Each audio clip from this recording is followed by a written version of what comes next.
For the first time ever, the International Space Station is open and available for all types of research to be considered. Microgravity provides a unique environmental exposure that simply cannot be replicated on Earth. Removing the physical aspects of gravity provides new and novel questions that can be asked of science. From biomedical research to the material sciences, CASIS is opening up new opportunities. In fact, many intriguing research initiatives are going on right now. In partnership with CASIS, we're flying some very novel proteins that have never been crystallized before. And what's special about these proteins is they're involved in several high-impact diseases that we really need to tackle. One of them being cystic fibrosis, and two other targets that we're flying are involved in a phenomenon called multi-drug resistance, in which cancer cells learn how to defend against chemotherapies and eventually become ineffective in chemotherapy, and the patient loses their life. So we want to get the structure of these proteins, and they've never been solved before. Our hypothesis with CASIS is that microgravity will not only grow better crystals, but for some proteins, it actually may allow them to crystallize in the first place. We're flying 2 monoclonal antibodies that we're investigating for multiple human diseases.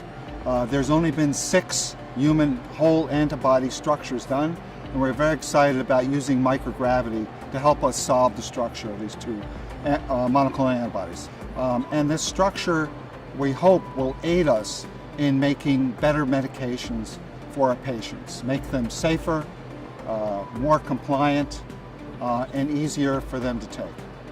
We're trying to grow protein crystals on the International Space Station, and the belief is that under the microgravity environment, we could grow bigger crystals. And we're growing large volume crystals for neutron crystallography. And what that means is that we're using diffraction techniques of neutrons to decipher the definitive location of hydrogen atoms. And this is very important to know where hydrogen atoms are for any drug design or for any bioengineering of particular enzymes.